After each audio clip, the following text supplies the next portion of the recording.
Well, good morning, everybody. Thank you for joining us again for another episode of the live What Are We Doing podcast series from Pursuit of Purpose. I'm Rob. I'm Chuck. And we appreciate you allowing us to become a part of the pursuit of your purpose every Tuesday morning at 10 a.m. Thanks for joining us, and we look forward to a lively discussion today.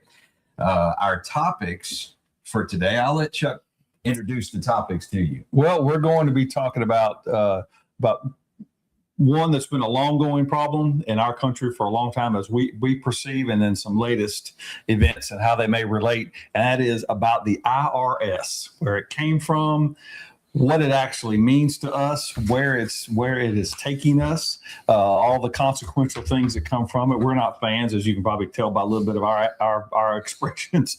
And then also some of the Maduro and what's been going on there down in Venezuela, and how that may relate to certain things going on in our country. So we look forward to having a lively discussion, hopefully with some of you guys. So please send us your comments as we go, and we'll let Rob kind of introduce a little bit of the history and kind of. They say there's no. Oh, here, hold on. We got you. Oh, thank you for the comment. Thank you. Do I need to repeat all that, friends? Oh, excuse me, Rob. Is it on? Are we good? You're on. We're hot. So the IRS and Maduro. So that was the sound there. East West 000. Thank you very much. Can you hear us out there? Y'all comment if you can't hear us. Just let us know. But hopefully that fixed the issue. Thank you. Yeah, thank you for that. So anyway, we're going to be talking about the IRS. More importantly, our hope is to abolish it. I believe that it is incumbent upon us, we the people, to take responsibility for this matter. If the people that we elect to office won't do it for us, that means they're against us. And the fact remains that the concept of taxing wages, taxing growth, is an abhorrent concept. It is unconscionable, and originally it's unconstitutional.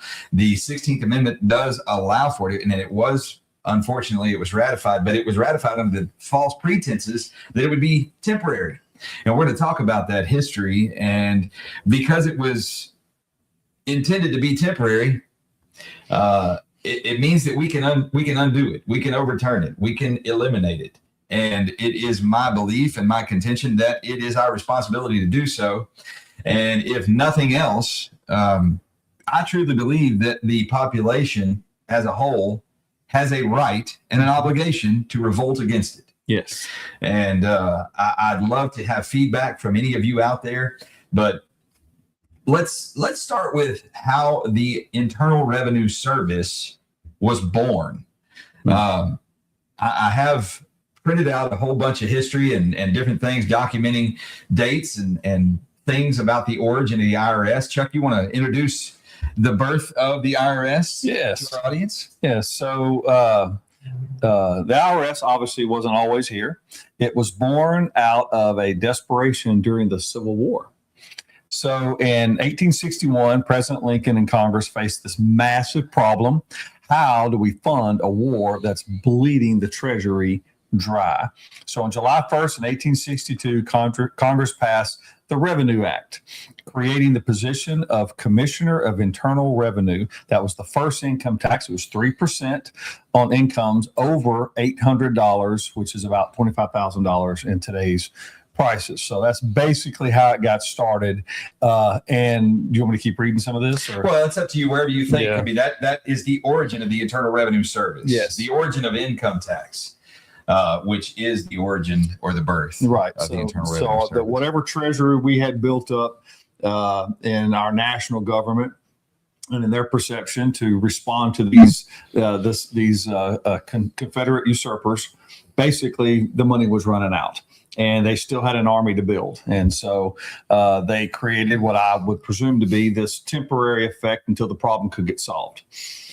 And if any of you out there want to join us live, whether you be on YouTube, X, Facebook, TikTok, thank you all for joining us, Kick, Twitch, any of those resources, Instagram. If you want to join us live, let us know. Just mention it in the comments. Be glad to bring you on the show and let you contribute to the conversation. So the Internal Revenue Service was born from a war-born tax, and the promise from our government at the time was that this is temporary, and after a time it was actually repealed. Yes, income tax was repealed. Yes, the first time that it was put into place, it was not actually ratified as an amendment, and it was a temporary tax, and then it was repealed 10 years later.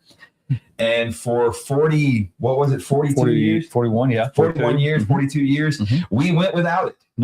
No income tax. And we did just fine. Yes. And that means we were building infrastructure. Our country was growing. We were building our military force. We were doing all of these things without taxing the income of the American people. The productivity of the American people. Just let that kind of sink in a moment. Our nation was able to grow and form without taxing income. Can you believe that? I mean, we get told and sold a lie constantly that I don't know how we'd fund infrastructure if we didn't have an income tax. But that's bullcrap. It's total bullcrap. So where did the revenue come from during those times, Rob? So it came from tariffs. The majority of the income for our tariffs, the majority of the income for funding our growth as a nation came from tariffs. We actually grew from the concept of, if you want to come to America and participate in our economy from an outside place, do business, you got to pay to play. You got to pay to play. And that worked. Believe it or not, it was an amazing part of the capitalist system. They had to pay to participate, a foreign land participate in our economy.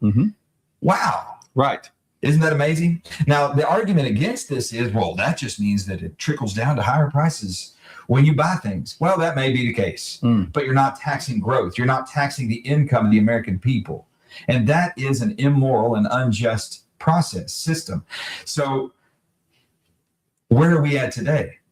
Look at the comparison of where we're headed. It looks a lot like we're actually headed in that direction. Right. And I believe that it is our responsibility as American citizens to aid that process, not just to support the president, not just to support the concept of tariffs on foreign governments and entities, but to push for the abolishment of this abhorrent bureaucracy that has overgrown and acted in fear. It imparted fear into the minds of the American people, known as the Internal Revenue Service. So what's that like for you guys as folks who are participating with us? Are you comfortable being led from a position of fear, that if you don't participate as ordered, said that purposely, then you will be punished? We can seize your assets. We can manage everything about your life. And I can't imagine that sits well with most people. But that's what this type of system creates. As a matter of fact, I bet if you go back to some of our original documents, or at least the influences of the original documents, those things were talked about, because we had a king on the other side of an ocean who was basically doing similar things. And we had people who came to this country and went through all of the risk that it took to sail and to build, so that they didn't have to live under those things. And yet here we are recreating them. So in 1875, I'm sorry, in 1862, the Union was spending $1.75 million per day on a war effort. And that's when President Lincoln, his Treasury Secretary, Salmon P. Chase, and that was really his name, pushed for America's first income tax. The original IRS had just one commissioner, and it didn't even have its modern name yet. It was originally called the Bureau of Internal Revenue. That was it, the Bureau of Internal Revenue. It didn't become the Internal Revenue Service until 1953 under President Eisenhower. The first commissioner of the Internal Revenue Service was George S. Boutwell of Massachusetts. The initial purpose was to collect taxes and fund the Civil War, collect excise taxes on alcohol, tobacco, and luxury items.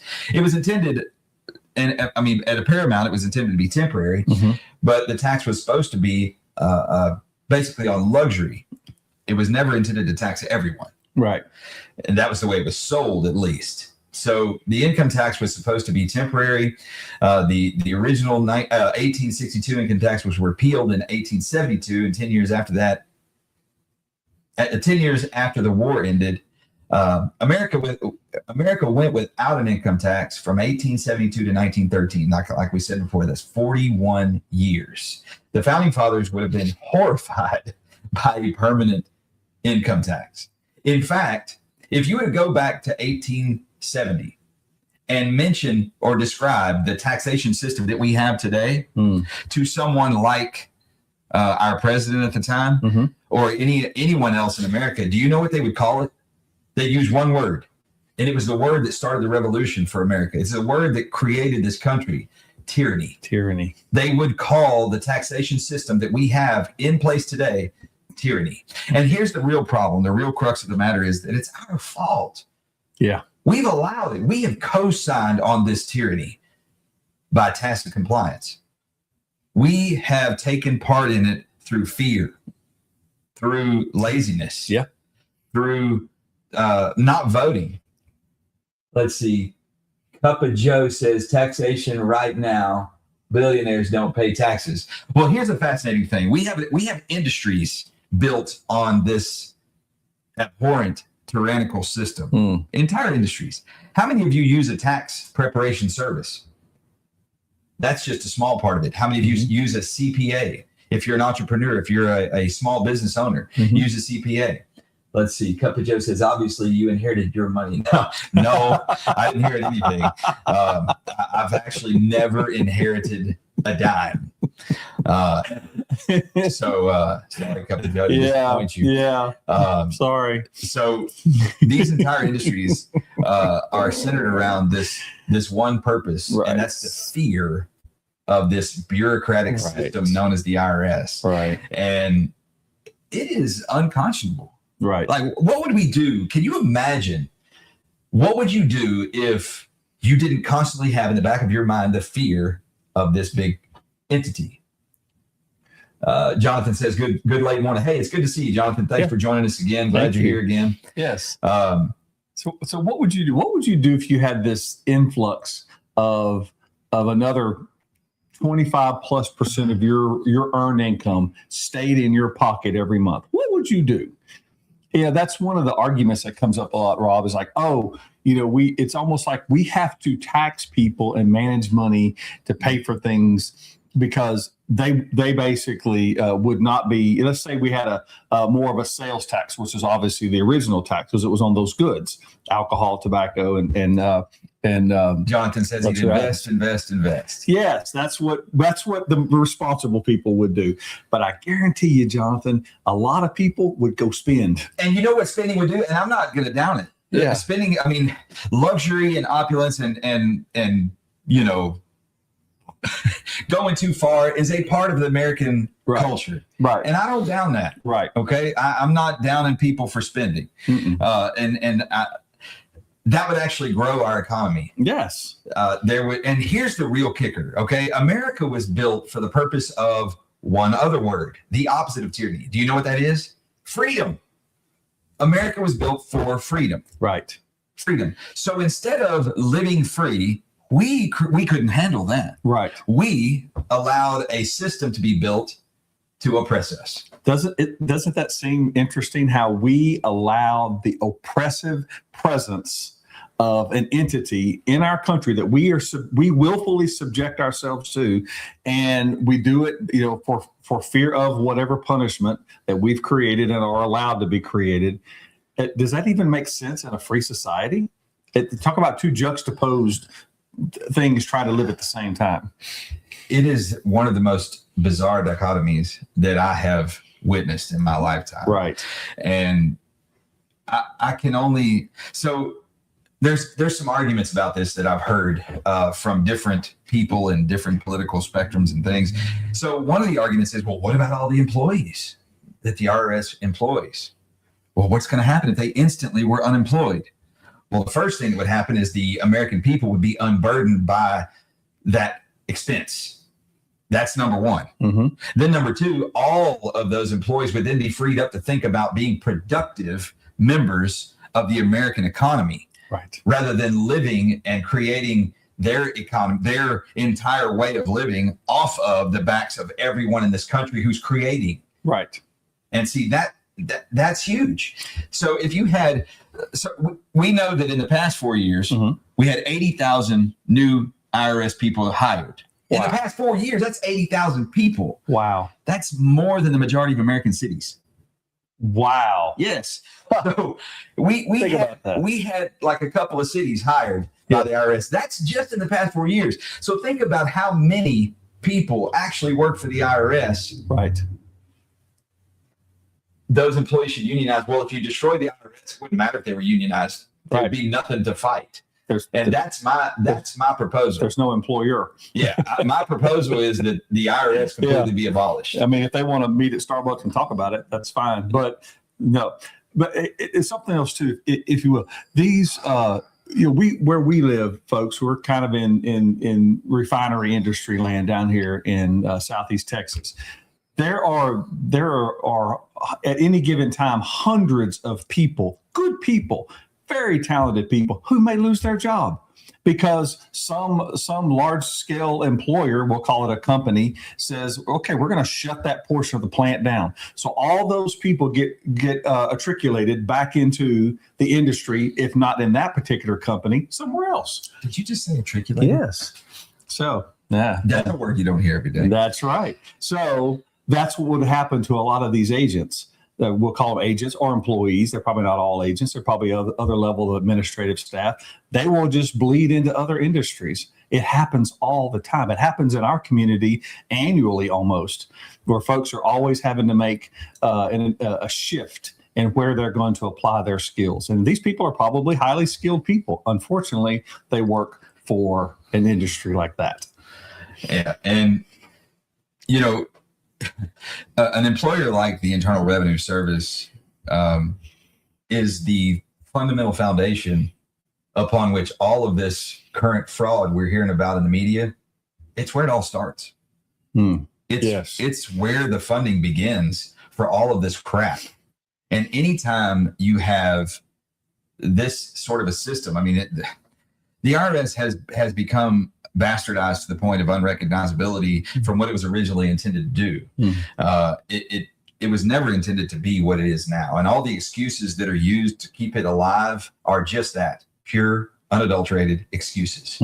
And I see SAC, y'all are, I don't understand what that has to do with the discussion. Then don't read it. Yeah.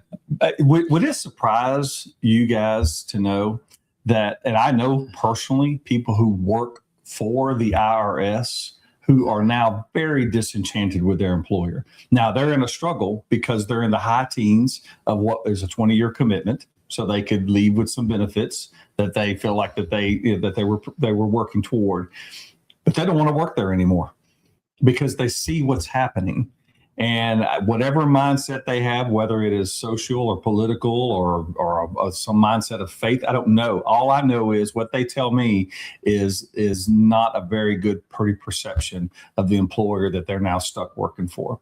And unfortunately, that's what happens in a lot of these bureaucratic entities. You see it in the school system, you see it in others. And right now, today, we're talking about the IRS. But I would be curious to know how many people really do believe in the grand cause of the IRS that actually still work there.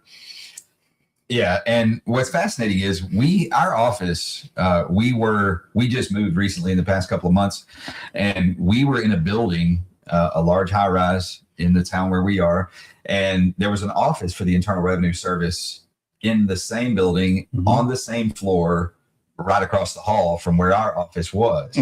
And the entity is called the Internal Revenue Service, but unfortunately you could not actually get any service there. You could go knock on the door and, our tax dollars are paying for these people and the service that they are supposed to provide, but you could not get a human being to talk to you there. And you could never get any help in any regard to do with your taxation, and just call it what it is, our taxation without representation, you can never get any help. And then if you ran across them out in public, like if they came out, if you saw them, they would flip their badges over. They did not want you to know That's a fact, that friends. they worked for the Internal Revenue Service. That is a fact. So first, they worked behind a locked door that had to be keypadded in. That's the first thing. So they weren't accessible, even though we're paying their rent. That's the first thing. The second thing is they would hide their identity. Now, why is that? So is there anybody out there in the audience? And I thank you guys for joining us. I see a lot of comments that are unrelated to the discussion. Are there anybody in the audience right now that can argue in favor of keeping the Internal Revenue Service as a bureaucratic industry, or a bureaucratic entity? Can you justify its existence? Can you see it as a positive element to our American way of life? I have worked really hard to play this from every angle I can think of, and I cannot find a single valid argument that justifies their existence as a leech on our society, because that's all they are. Mm-hmm. Let's see. Yeah. Okay. So I appreciate your insults and your comments, but I haven't seen anything yet. Yeah, I agree with you. Let's see. S. Screwman. They owe us all way back to 1913. Now, I'll say this. In 1913, I think that there was just cause for there to be a Bureau of Revenue. I think there was just cause because we were recovering from a civil war. But the promise made was that it was a temporary program, and it wasn't ratified as an amendment at that point. It was a temporary program, a temporary entity, until we could recover the debt from the Civil War and then move on as a nation. Mm-hmm. And we were in a lot of debt, by the way, by the time the war was over. And so, okay, I'm trying to read your stuff here. So I think that some of these people just like to join people's chats and say nonsense, and I appreciate that. That's funny. Mm-hmm. I hope all the other audience members enjoy the silly comments. They also changed the meaning of the word income. Yep. S. Screwman says they changed it, and they also changed the definition of a business. If you'll notice, if you go back to looking at the Social Security number, the method which we are used to control, and it's tied to our income now, the two were never intended to be related. And a Social Security number wasn't intended it was intended for businesses. You were intended to pay, that was intended to be for profitable businesses, but instead they redefined businesses as every individual is now classified as a business. Cody says it's all about control. It's all about control of money. That's absolutely true. Right. And that's why it's a tyrannical system. It's a tyrannical bureaucracy. And it's grown to the point of it's out of control. Right. And my challenge is, and our thought is, we the people have to take control back. We have to bring order to this chaos. We have to bring stability to this fear that we've created and adopted for ourselves. Let's see. The Internal Revenue Service are all about money. That's true. Jack says that. Jack Marston. Mm-hmm. And then Jack Marston says, why did Democrats hide their faces in, I can't see it, comments are going, in the 200 plus riots? That's a great question, but unfortunately it's unrelated to this topic. They should stop taxing people and start taxing religious institutions. Well, in my opinion, as worthless as it may be, I mean, I'm going to share it. In my opinion, there should be no growth taxes at all on anyone. Right. Businesses or people. Right. And I mean that like it's an unconscionable thing to tax the growth of a nation. You're penalizing people for doing what the capitalist system is built to do. Right. So if we're not going to tax people on their personal growth and productivity, should we have tax on anything? So Jonathan says, it's crazy to me. Hold on. It's crazy to me. You guys align with anarchism a lot, just maybe different motives. You know, this is not anarchism. The truth is that this is how our country was started. We overthrew a tyrannical regime And then we started slowly building our own. That's what we did. Right. This is not about anarchism. No. This is about freedom, Right. real freedom, the true freedom to be able to grow and thrive as this system, as this great experiment of America was intended to be. Right. For everybody. For everyone. Yes. And so if I want to espouse, if you want to put a label on something, Jonathan, that's fine. Call me a libertarian. I have a lot of libertarian views, and a lot of those rest in the financial topic, which is what we're talking about today. There's no reason we should be living on credit. We should be living within a gold standard, a standard of agreed values. And so now with the Internal Revenue Service, that is just another appendage of this poor financial management. We're going to produce. That is what we are designed by God to do. We're going to do that. We're going to build. We're going to grow. If nothing else, we're going to grow our own food, but we're probably going to do more than that because we are designed by God to have trade and commerce. And those types of things there's no reasons for those to be unnecessarily taxed. Now, when we get to the point to where we are providing a good or a service, that's a little different. And maybe we'll have that conversation before our show is over today. So, we'll kind of move into that area now. In my opinion, and this aligns with the history and the foundation of how and why we were created and how and why this experiment was started. In my opinion, the only just and reasonable systems of taxation are on spending. Yes. And I believe that we should go back to funding our infrastructure and our system of governance with tariffs and sales tax. And the amount of growth that we would have with the lack of fear that we would generate, when we eliminate the fear of this big bureaucracy known as the IRS, it will allow the American people to begin to create entirely new revenue streams. Right. And it's a proven fact that we as a culture love to buy, we love to spend, we love to live big. Sure. So there's not going to be any downside because we're not going to stop spending. Right. Think about this, friends. Every one of you today has at least had a few upgrades on your cell phones. Since you got into the cell phone life, you've now had several upgrades, probably about every 2 to 3 years or so. You're kind of forced to just because of memory and things like that. So if we get away from a revenue-based income and get more into a sales, we're actually promoting people to build better products so that we can have upgrades to our phones. If you want to use that as an example, I want the latest and greatest. Why wouldn't I? And now I'm facilitating that possibility by putting that into a sales market tax and say, okay, you want me to buy your product? Make a better product. Squeegee Beckenheim says this would be a great way to celebrate our semi-quincentennial. I don't disagree with you at all. What a way, what would it, golly, can you imagine for 250th birthday of America to be like, okay, happy birthday, America, no more IRS. Yes. Man, I'll tell you what, I'd blow out the candles on that cake. I will buy the fireworks just to celebrate. I promise you. So good. Hey, we're gonna see if we can make that happen. Thank you, sir. Thank you so much. Yeah, Cody says he was commenting about your cell phone thing. He says, yes, you need to upgrade because once they come out with a new one, the new phone every year, they slow down your old one and force you to spend more money. And it does seem like that. That's a fact. Yes. In fact, this show right now is being shot on a couple of different methods, and one of them is the new iPhone 17 Pro Max. There it is. So yeah, Cody, doesn't it make us look great? Well, you maybe. I don't fit in that category. Let's see. A good point, Cody. Absolutely. Hey, so Jack Marston says something about because they're cops trying to frame people. I'm not sure what that means.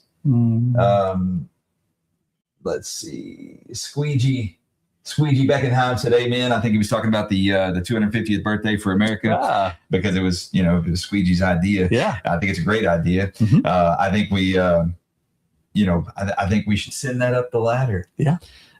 So I still haven't seen a single argument in favor of the Internal Revenue Service maintaining their existence. No one. So do any of you want to join the show and join the discussion live and be a contributor? If so, just say so. Be glad to invite you on. We always do this. Open it up for conversation. We love to have input from anybody who is willing. So I think we've made our point about that. Yeah. I hope, my biggest hope right now is that a movement starts among the American people. Yes. A movement. And that among this movement, we push so hard that we cannot be ignored, and that we actually cause this change to take place. Right. That we force our voices to be heard and action to be taken to abolish this abhorrent bureaucracy known as the Internal Revenue Service. That's the hope. Yes. So who says what movement? I hope that described it for you. Let's see. Call your show Two Smart Dudes. I don't know about that. Just thank you. We are working towards developing common sense between us, and maybe between the two of us, we can develop two common sense. Let's see. And we're going to rub them together. Yeah, easy. And we're going to. Brendal says, I have a question. Okay, fire away. Brendal.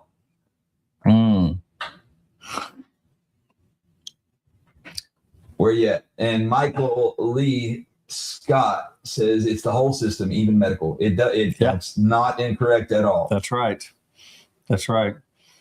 You know, and I hate some of the things that we go through as a citizenry, but when we do go through these things, and I appreciate the folks in our audience who are very smart and pay attention, and not only watch the consequences, they reverse engineer to the cause. And you're right, between the IRS, the medical system, and there's a few others, we are now starting to get a better sense of what that whole system is about. So Brendal asked her question. Okay. She says, why are we paying when it's not required? Well, unfortunately, the 16th Amendment, which is the amendment that allows our government, that we allowed our government to ratify and legalize taxation on income. Yes. That's what gives them the legal authority. Now, we can change that. We can. We are about to go through a midterm election. We can make this part of the agenda.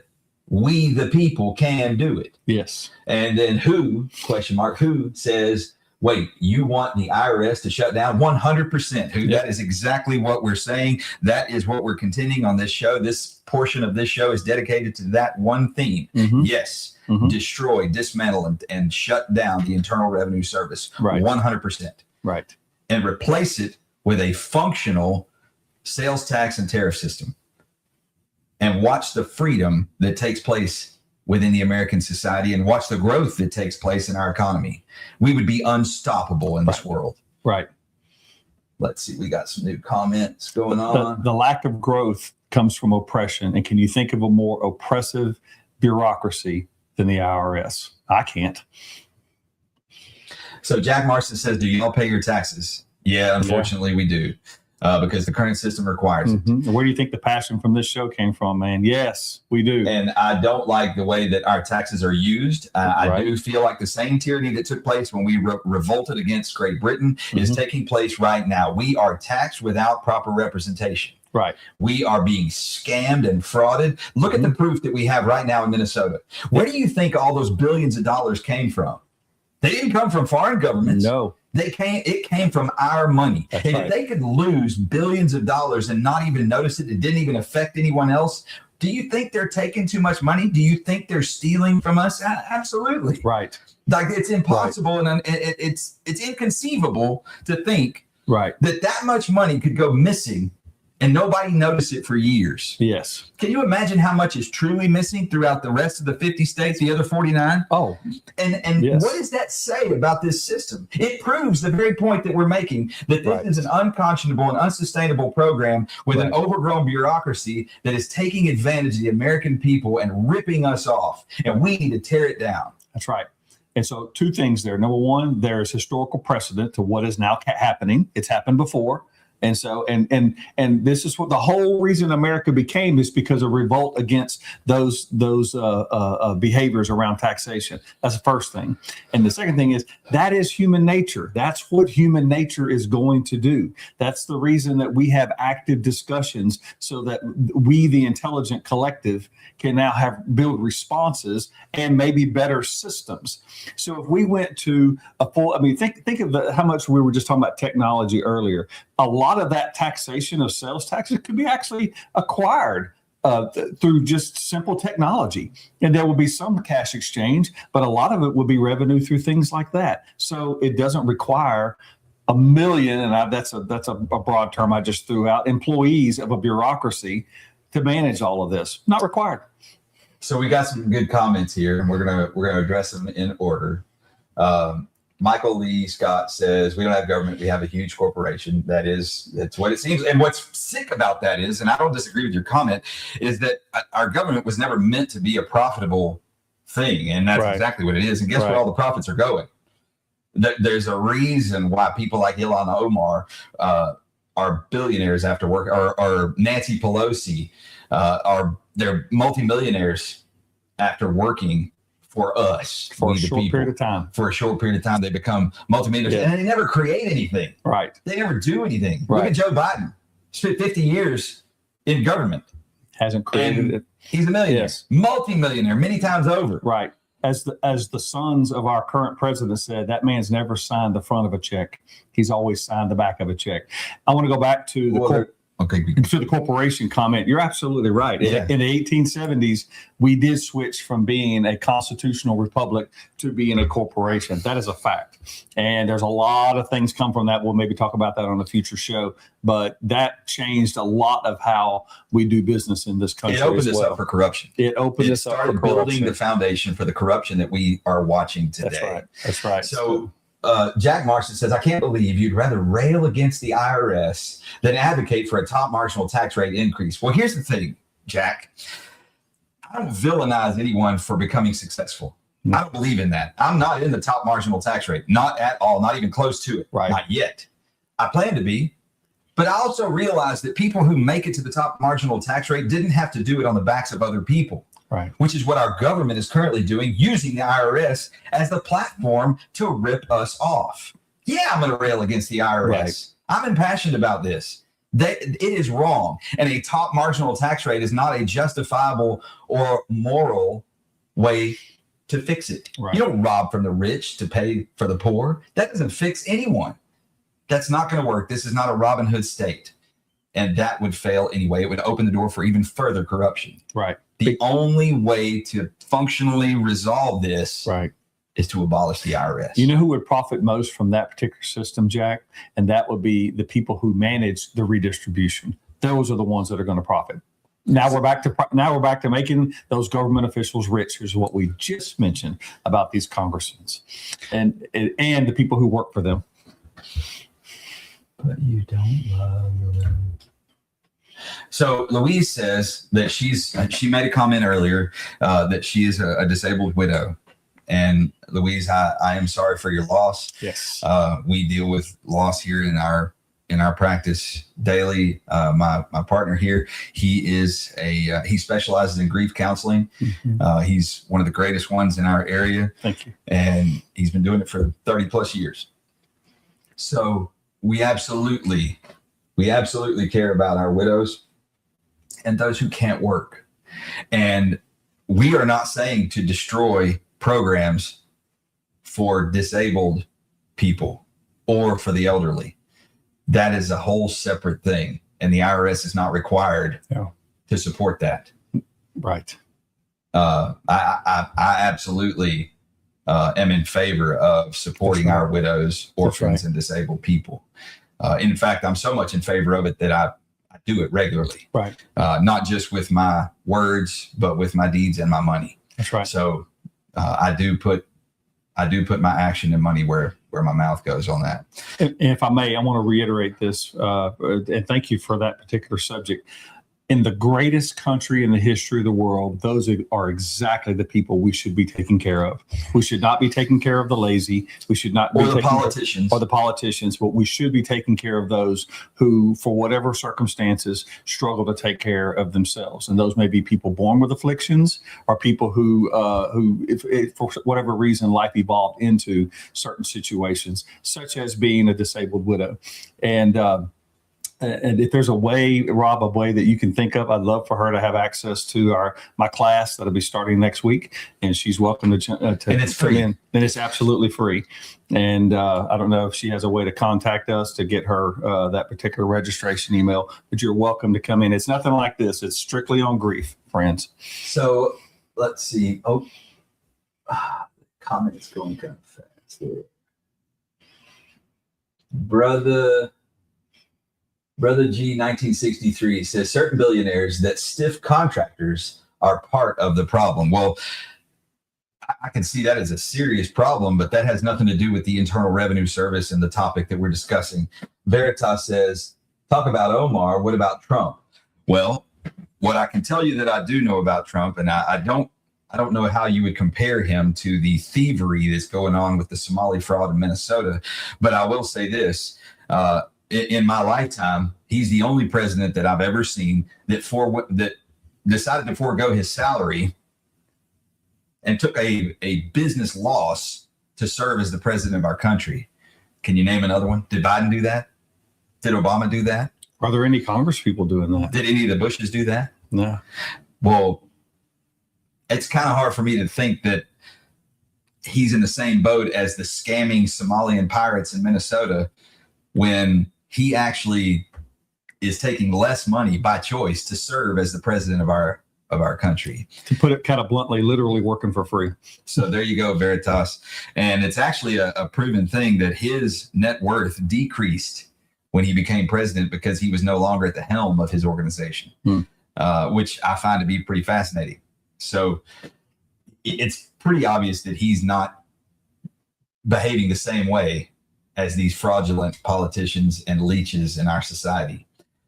You kind of helped me make the point, though. Thank you, Veritas. You mean he didn't sell a terrible painting for $5 million? Veritas says Trump is enriching himself. Yes, as a question. Well, in business, I mean, I hope he is, but he's not doing it off the backs of the American people. Right. And it says, Jack Marston says, just don't fund them. Don't fund who? Luis says, I'm not grieving. He passed away March 30th, 2011. Okay. Well, thank you for participating in the show, Luis. Thank you so much. Mm-hmm. And yeah, and if you have any friends that maybe you've met along the way that have had similar things, always an option. And I'd love to have them tune in. So Veritas says Trump is enriching himself. Yes. Well, don't you want to enrich yourself, Veritas? Don't you? Wouldn't you like to be in a entrepreneurial pursuit or even a pursuit where you're employed and you are enriching yourself? Isn't that part of the American dream? Right. Life, liberty, and the pursuit of happiness. Yeah. And that's what freedom's all about, and you sound like someone that has a generous spirit. So what would you do with that increased revenue? Probably you would share it. And I'd like to think that a lot of that is going on. As a matter of fact, when Trump doesn't take his salary, it's actually given, I want to believe it's to military organizations to fund our veterans. Luis says there was one more president who didn't take a check. Who was it? I didn't Google it. This just came up, extemporaneously. So yeah. I actually wasn't prepared historically with the information, but thank you, Luis. Mm-hmm. Yeah. Who was the other one? Yeah. I just didn't know. Right. I mean, I don't dispute it. I believe it. It was the first one in my lifetime that I knew about. Let's see. All right. Let's see. Elizabeth A. Muniz says, are you freaking kidding me? You believe that? And the cow jumped over the moon and the MF wouldn't. Well, I'm not sure what that means, but okay. Let's see. Jack Marston, our fun guy here, says, later, soft cats, enjoy your little orange popsicle in your no salary, but billions in crypto scams. Well, there's a fascinating thing there. I'm not sure what you're talking about scams because I'm not participating in it, but you still haven't shown where he participated in stealing from the American people and frauding us through this bureaucratic system of the IRS. So that, Jack, you keep saying a lot of stuff that is unrelated to the topic. Bless you, sir. Veritas says Trump selling watches. What about all the deals his family is making? Well, what about him? That's got nothing to do with it. He's not stealing from us. He's selling watches. So what? I mean, you sound a little jealous there, Veritas. Right. Sell some watches for yourself. Yeah. I don't begrudge you that. No. Be an entrepreneur. Right. There's no problem with that. This is America. I'm sure you do want to say it's BS. I mean, I guess if that's the best you can do, then so be it. I believe we all know that that folks like our president, whether you appreciate his personality or not, it doesn't really matter. The fact is, he did build this wealth, and he did it through all the risk taking and all those things. Probably were there some questionable deals and other types of folks. Maybe some of the folks that contracted under him might have things to say. That's everybody in business. Trust me. Even the places where you shop. I mean, if you go to Walmart, I guarantee there are people who've done business with Walmart that don't have pleasant things to say. Veritas says he's using the position to enrich himself. Well, I'm going to say this, and you can agree or disagree and hate me. It's okay. Mm-hmm. He enriched himself plenty before he got there. Yeah. It is a natural thing for him to keep making profit. But what he's not doing is taking advantage of a bureaucratic system and ripping off the American people through the Internal Revenue Service. That's what he's not doing. And that's what the others are doing. Mm-hmm.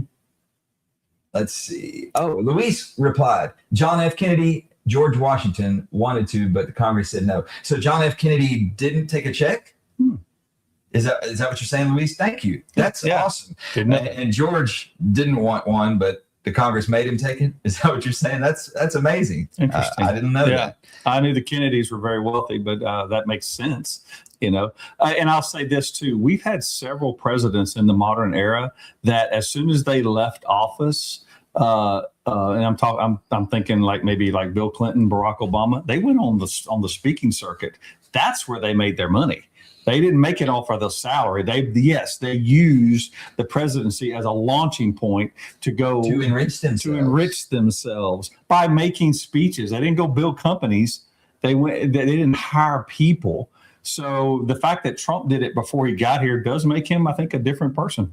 Louise said that her husband was a Vietnam veteran, and we thank him for his service. Yes, we do. My dad's a Vietnam veteran as well. So I really appreciate that. What did he do in Vietnam, if you don't mind? Yeah. And Veritas says, I don't know how you sleep at night. I have a really nice pillow, a fan. Yes. I keep the air conditioner, the thermostat set at about 64 to 66. Mm-hmm. I like it cold. Yeah. And I sleep with a beautiful woman next to me. Yeah. That's how I sleep at night. And I have a sheet and a blanket. So if it gets a little too cold, I pull the blanket up. If not, I throw it back. That's kind of how I do it. Well, now you know how I sleep at night. Mostly on my side too. It kind of helps my back a little bit. Right. But thanks for asking how I sleep. I appreciate it. Breathe a little better that way. Yeah, I sure do. Absolutely. Oh, don't forget my CPAP machine. Sorry. Brooklyn says, why is it so important to defend a man you've never met and only know what he tells you? Actually, I'm not defending him as a person. I don't know him. And honestly, as a person or defending him, he's probably not somebody that I would want to hang out with. He thinks differently than I do, and I probably would have a really difficult time relating to him. But what I can talk about is the experience I've had under his first presidency and now his second presidency, and the results that I see him producing. I can't talk about him as a person. I don't know him. Right. He may be a jerk. Yeah. And honestly, really the problem I have. I didn't hire him with my vote for his character. I hired him to do a job. And I don't hear anybody really complaining about his job. He's doing the job, whereas his predecessors, I think, didn't as well. Louise said, my dad was a World War II prisoner of war. Wow. And I don't know what my husband did. So, okay. Wow. So you have a great legacy of service to our country. Thank you for that. This show was actually started with our first interview being a World War II veteran. Yes. A century of life lived. I would encourage you to go back if you like things like that, historical things. The interview was with Weldon Casper. He's actually my grandfather. And it was the origin of our show. The sound quality was terrible back then on here, but it's worth listening to. Yes. Frank Diggs says he's doing it what BB wants him to do. Well, that has nothing to do with this show. Brooklyn says, so no matter what he does or says, as long as you benefit, you don't care. No, that's not it. What I'm saying is it's not about what he says. It's about what he produces. It's about the results he creates and crafts for this country. That's what a president does. They generate results that are meant to benefit the nation that they're a part of governing. Right. That's his job. That's what we elected him to do. And that's what he's doing. He's producing results. Mm-hmm. It's not his job to make us like him all the time. No. It's his job to protect us, to serve as commander in chief of our military, to make sure that we grow as a nation. And that's what it looks like he's doing to me. And it's not just about me. I don't look at just how it benefits me personally. I look at our nation. Right. So, I mean, I was looking at gas prices this morning. They're $1 lower than they were a year ago. Ish. I mean, some places higher, some places lower, but that's pretty good to me. That means that our petroleum industry is doing better. Right. Remember the egg issue a few years back? Right. That's leveling off. Right. You know, so I like to think we're trending in a good direction. I know that may hurt some of you because you don't want this man to be successful. I want him to be successful. I wanted even his predecessors. I wanted Joe Biden to be successful. I wanted Barack Obama to be successful. Unfortunately, a lot of their policies were not within the good nature of what this country was founded on. But I believe that this man has it more in that direction. And I wish we had more trending in that same way. Unfortunately, these guys get into office and folks that had ill intent, first of all, you have to start to cut off whatever was perpetuating that ill intent. And maybe that's what's happened recently with some of the responses to drug trafficking and things like that. Louise says that she has a grandpa who was a World War I naval officer, and she did the Naval ROTC program in high school. And so are her 3 grandchildren. That is awesome, Louise. Thank you. Thank you very much for all of your military family involvement.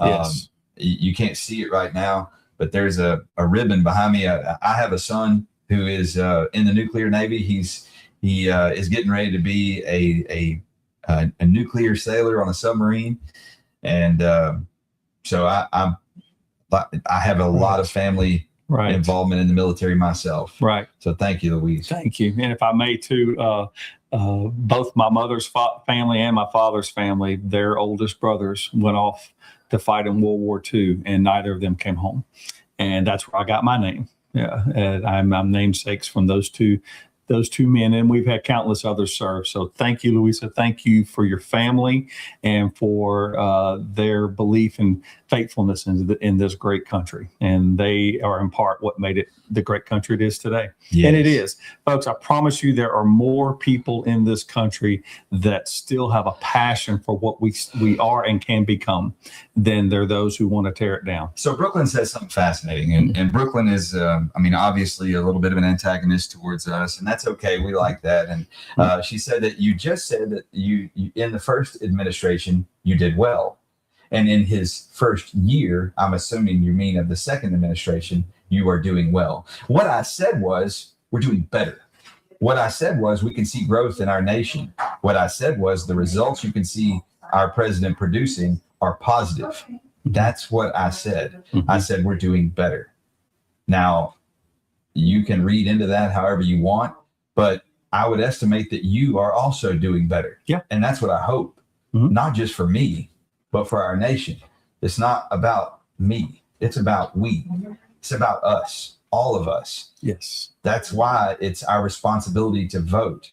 That's why it's our responsibility to pay attention. That's why it's our responsibility to ask the questions, what are we doing? How is this going to work? Right. What are we going to do to make it better? Right. It's us, not them. It's not they. It's us. It's us. And that's one of the problems that I notice in our society is that we love to say they. We love to point a finger at them. Right. We love to say how everyone else isn't doing it well or isn't doing good enough. Right. When the true problem is, it's my fault. It's your fault. It's our fault. Right. We have to do better. And that's the point of this show. The point of today's show is to talk about how we failed as a culture to see the future of what this would create. Right. We created, and we allowed to have created, a system of governance that has become tyrannical. Right. And as such, it is our responsibility to fix it. So we basically have two choices. We can just continue to perpetuate the problem and encourage our children to behave dutifully as we probably adopted, or we could do something to make a difference. And hopefully discussions like this are going to help make that difference. What other choice do we have? And so, yes, did it start out personal? Absolutely. When I became an adult and I started paying my taxes, I'm like, whoa, wait a minute. What's going on here? And who are these people? And what's the reason that they seem to be entitled to a big portion of my hard work? And so as I got more and more curious through the years, yes, I kept up with my taxes. I'm not behind. Everything's good. But that being said, I want to know who they are and how they became and where are they going. And then I start learning about all of the other ill content that these folks are producing as a result of what they do with the revenue. And I'm going to just use a dramatic word. They take from me. They don't ask. They take. And yes, if I could do something to make a difference, I will. So Brooklyn says, no, I'm not. Is that a response to me calling you an antagonist? I'm not sure what you're not. Are you not doing well? I would love a little better definition of what you mean by no, I'm not. And Louise says, I will be very happy when the whole world will come together in love and unity in Christ. That would be beautiful. Yes, that is something we are very hopeful for. Both of us being Christians, both of us working hard to live our lives as witnesses for Christ, and knowing that we both fail every day. And even during this show, like, I am certain that I haven't been a perfect witness. So forgive me. Yes. And thank you for that prayer. That's an awesome prayer. Yeah. All right, so I got a guy that on here, Michael Anthony Uzel. Thanks for joining the show. It's good to hear from you. It's good to see you on here. Thank you. Brooklyn says, doing well and not an antagonist. Oh, okay. Well, my apologies. It just seemed like you're being antagonistic through your comments, but okay. I apologize for mislabeling you. Brooklyn says, I'm just not relating to your view of the world. Okay. So I guess potato. Okay. I mean, I appreciate your engagement either way. So thank you. Thank you very much. And Cody says, but also you do not need to practice a certain religion to be successful or make a change. That's a fact. That's right. That is a fact. Mm-hmm. And I'm going to say something that many of you out there, you may not like it. You may click the off button or whatever it was, but we've interviewed people from all walks of life, all types of belief systems and faith practices, and never once have we brought someone on this show of a different belief system and been disrespectful or insulting in any way. That's right. And that would not be Christ-like. That's right. Nothing about that would be a Christian tenet. Right. Christ, if you look at his life in the Bible and the way it's described, and there's nothing about him that was disrespectful to another human ever. Right. And that's one of the most fascinating things about his life. Now we're getting a little off topic here, but let's see. Thank you, Cody, for your comment. Brooklyn says, what about Trump? Is Christ-like? I didn't say he was Christ-like. I don't know that he is or not. In fact, he actually says, I heard it on somebody caught him on a hot mic, or maybe he said it on purpose, but he says, I'm not sure if I'm going to make it into heaven. And I thought, man, what a voice of humility. How many times do we feel like that? I'm not sure. I mean, I know I don't deserve it. Right. In fact, if you ever meet me on the street and you walk up to me and shake my hand and ask me that question everybody asks, how are you doing? I'll give you the same answer, better than I deserve, because I don't believe I deserve as well as I'm doing. That's right. I'm not entitled to any of that. And I dang sure don't deserve to make it into heaven. Right. But by the grace and mercy of God. Louis says he wouldn't even put his hand on the Bible. Who wouldn't put his hand on the Bible? Are you saying Trump? Because I've actually seen Trump with his hand on the Bible. Yeah, I saw him hold it up.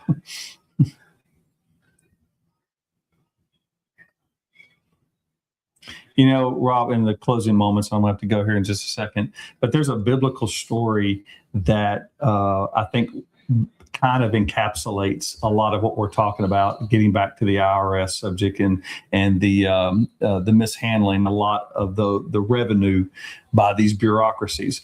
So can't exactly tell you the chapter, but it was in the story of Jesus. And he's sitting in a house and there's a bunch of folks around him. And this lady comes in and she's in tears. She breaks the alabaster jar, which is like a perfume. She's rubbing it on Jesus' feet. She's using her hair. All these things are going on. And Judas, who we all know Judas's role in Jesus's life, who was also the treasurer of the donated funds to Jesus' ministry. He was the IRS. He's standing within proximity, and he rebukes her, and he says, because this alabaster jar was worth a year's salary, a whole year's salary estimated of your average person. And he looks at her and he rebukes her and says, why are you allowing her to use that on your feet? We keyword could have sold that, and we could have taken that money and given it to the poor. Now, isn't that the way our government thinks? Oh, that's not your money. You didn't earn that. We need to take the money from you, and we need to redistribute it to where we think it should go. And Jesus looks at him and he says, do not rebuke her. She is anointing me, first of all. And second of all, we will always have the poor. Now, that word poor is not always about money. Sometimes it's poor in spirit. People get broken hearts. Bad things happen. And I like to think that if we can continue to fight for a better system, we can be better prepared to help those in need and not have to rebuke people, and definitely not have to shame them for whatever they seem to be doing that they think is an anointing of something good. And then later, that passage actually says, this is still said, and they all knew that Judas had been dipping in the till for his own personal gain. It says that in the scripture right there. So there is your current government in part at work. So we're going to say goodbye to Chuck. He's got a client to go see right now. Y'all stay with me. We're gonna keep going a little bit. Got about 20 minutes left, and then we'll wrap it up. But thank you, everybody. Yes. Thank you, Chuck. Yes, sir.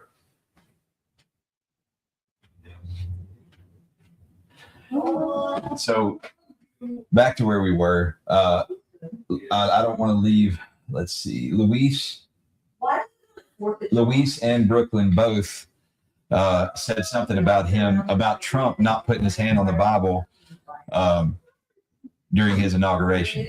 I didn't see that. I'll go back and look for the video. Are you referencing the current one or the first time, or both? I need to know that.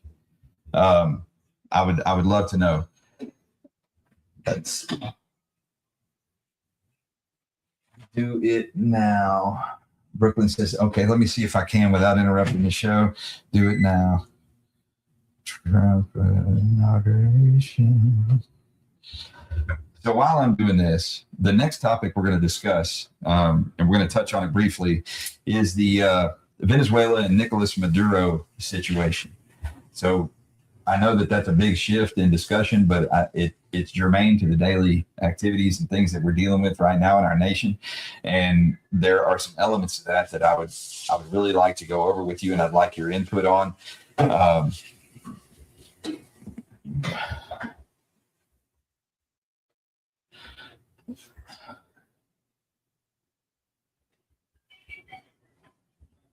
So let's see.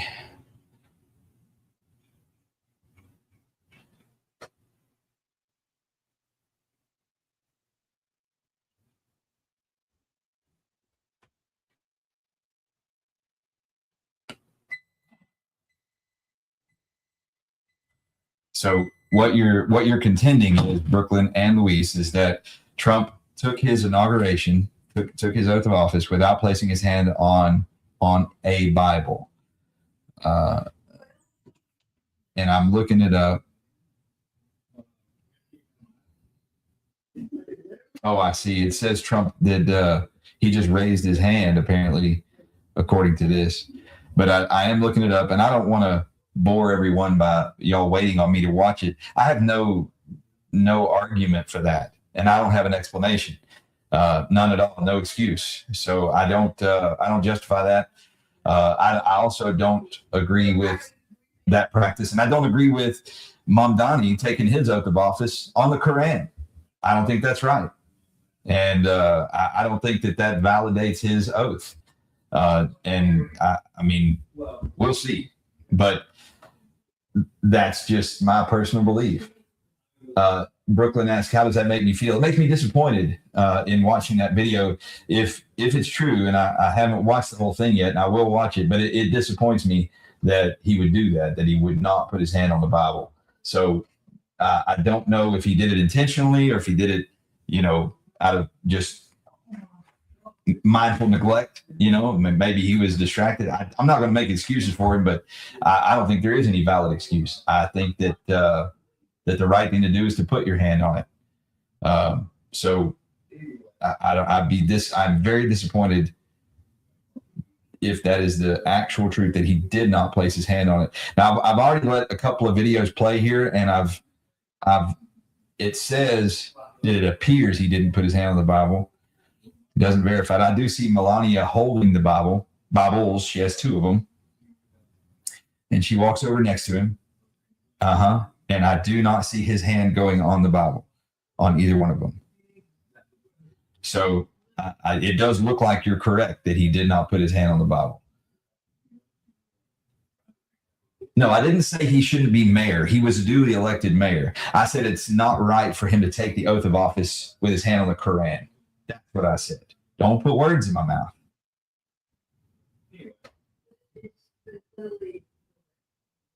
Let's see. Oh, okay. So Louise says that's why he said that he did not know if he was going to make it into heaven or not. Okay. All right. So back to where we were. So if he doesn't believe, this is Cody saying, if he doesn't believe, he doesn't need to do so. That doesn't make him wrong. Yeah. And I like I said earlier, I don't know if he and I would be able to be friends. I don't know that. I don't know if he's a good person as far as people go. I have no idea. But what I can tell you with certainty is that he is creating results for our nation that have benefited our nation, benefited you and me more than the previous administrations. And you don't have to like that. It's just the truth. And that's, I don't care where you are, what you're doing, or who you work for, or how you do it. He has produced better results for the American people than the other presidents have. And it doesn't matter what party he is. It doesn't matter what his internal belief systems are. It's just the truth. And if you can show me evidence to support the contrary, I'd be glad to look at it. But I don't agree with him not putting his hand on the Bible. I don't agree with that. But that doesn't make him, he definitely is still being a very successful president. And he appears to be very much our biggest proponent for the American people and for the American way of life. And related to the initial topic of this show, it is my great hope that he abolishes the IRS, just like someone suggested earlier in the show, for the 250th birthday of America. So let's move on to another topic, shall we? Let's talk about Nicolas Maduro. Let's talk about what happens when a foreign dictator torments America, does things to destroy our people and make a profit off of it, cavorts with our enemies abroad. All right, Brooklyn, thank you for your contribution. Have a great day. What happens when a foreign dictator does that? Well, first of all, do any of you know how Nicolas Maduro came to power? Do y'all know what he did, who he was as a person? Anybody out there? So he was a bus driver originally in Caracas, Venezuela. He started as a bus driver in the Caracas metro system and rose through the labor union ranks and became a devoted follower of Hugo Chavez. He served as foreign minister in 2006 to 2013 under Hugo Chavez, and at the age, and he's currently 62 years old. He never really created anything. He never was the head of a major business. In our nation, I would have to assume he would probably fall into the liberal Democrat Party. So he was a man who built his life and career on the backs of the people of his nation and the nations and other nations' societies. And I mean, imagine a bus driver becoming president, basically straight from being a bus driver to becoming the president. Hugo Chavez handpicked Maduro as his successor. March 5th, 2013, Hugo Chavez died.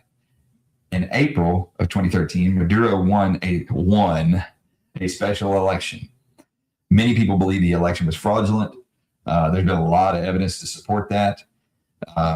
In 2018, he was reelected in an election boycotted by opposition. He stayed in power through complete manipulation of the Venezuelan system and fear instilled into the minds of the Venezuelan population. He was an oppressive dictator, and he participated in the economic destruction of Venezuela and took personal advantage of the entire circumstance. Because of him, Venezuela experienced hyperinflation. The inflation peaked at 130,000%. 130,000%. That's insane. That is reminiscent of the Russian depression under Soviet Russia. And a cup of coffee in Venezuela went from being 450 bolivars to 1 million bolivars in months. The starvation of a nation. Venezuela has the world's largest proven oil reserves, and yet 94% of the population lives in poverty. And not poverty by our standards, poverty by their standards. I would challenge each of you to look up the poverty standard in Venezuela. It's much lower than ours. And it would be mind-boggling for you to understand that 94% of that country's population is below their poverty line. The average Venezuelan lost 24 pounds of body weight in 2017 due to pure hunger. They were starving. And it was called the Maduro diet because none of them could afford to buy food. So there's a famous photo from the Caracas Zoo where people broke in and killed a horse to eat it. Not for sport, not for survival, not for sport, but just for pure survival. This is in a country that should be as wealthy as Saudi Arabia because of its oil. You understand, this is one of the highest oil possessing countries on the planet.